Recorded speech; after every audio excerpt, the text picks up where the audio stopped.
You see this? What's up guys? Welcome back to our channel, The Coconut Club, and today we're gonna talk about the kuih.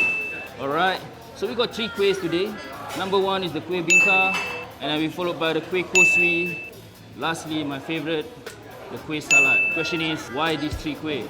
These are traditional kuih, alright? We're talking about backdated during the traditional days. I think our mother, our father, grandfather know better about all these kuihs. I'm not really familiar with it, but I used to be the one making it. Alright guys, first stop, the Kuih Bingkah. But I tell you first, all these 3 kuihs, they share one common ingredient. Coconut. It could be either the coconut milk or it could be the grated coconut. But rest assured, all the coconut is our special coconut that I talked about in our first video. And alright, without further ado, this Kuih Bingkah over here, Bingkah, Bingkah. Alright, it consists of number 1, grated coconut, number 2, grated tapioca, along with our special coconut milk. Mash everything together, put a bit of butter at the top, put inside the oven. Total process of making this kuih, 90 minutes, like football, 90 minutes. Alright, I tell you, before we serve to our customers, the bingkah, we always heat it up so that you get that extra buttery taste. For those health conscious ones, you can always go with the bingkah because why?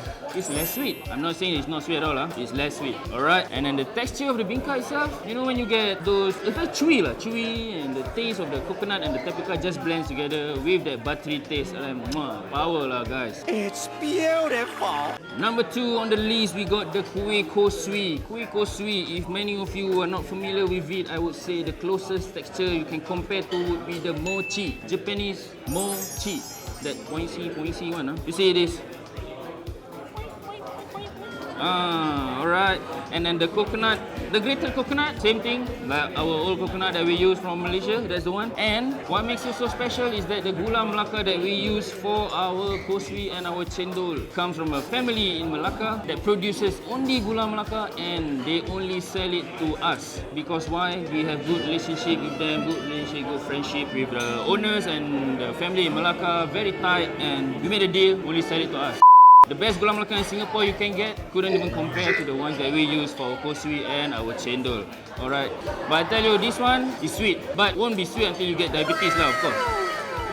And it's not baked, it's steamed. When you steam it to a certain temperature, a specific timing, you will get this Ko Sui that we have today. I cannot tell you how nice it is, you gotta try it yourself. But yes, it's just awesome, man. Now the last kuih of the day would be my favorite, my personal favorite since I was small, my childhood days, the Kuih Salat. So the Kuih Salat, Malay call it Putri Salat. Putri means queen. Alright, this is like the queen of all the kuih. But the process of making this particular kuih is lengthy, it's very complex. Because number 1, because of the glutinous rice, and it's 2 layers actually. So this is a separate one, below and top. And if you don't get it correct, the top part, the green portion might slide off, and that's not something you want to have with your end product. So the Kuih Salat itself, the glutinous rice has to be prepared 5 hours before further processing is involved.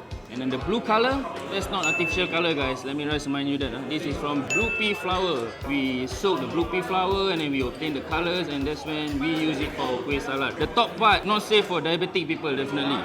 But I tell you, if it's not sweet, it's not nice. This Kuih Salat, the green color comes from original pure pandan juice that we hand squeeze. Extract the juice in order to get that green color, which is why sometimes it's a bit bitter because of the original, the real pandan taste. If it's sweet, you know everything is artificial. So I'm going to take a bite into this salad.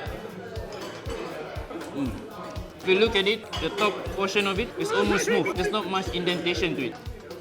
See that? When there's too much indentation to it, that means during the steaming process, something went wrong. Right? In this case, whenever you buy a salad, look at indentation. It shouldn't be so deep where the water from the covered, the pot cover, the steamer cover, the water should be cleared every now and then so that it doesn't drip too much on the Kuih Salat to create a deep indentation to it. Like I said, the Kuih Salat, every other kuih that we have, whether Nyonya kuih or Malay kuih, learn to appreciate all this traditional stuff. I try to make our local delicacy, our local pastry and stuff like that on par with other delicacy. Like, these stuff are actually really good, but of course, where else can you get the good stuff?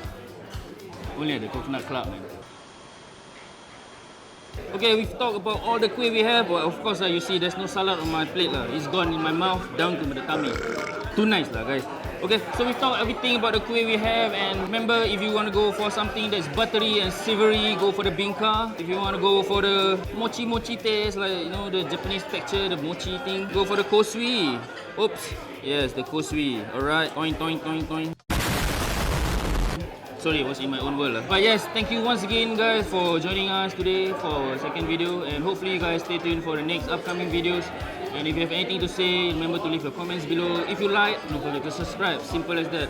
Compliments are hard to make, comments are very easy to make. But of course, remember to always support the local dishes out there, the generation that has thrived throughout all these problems throughout the years. Remember, keep local food alive, treasure these items, and see you again next time.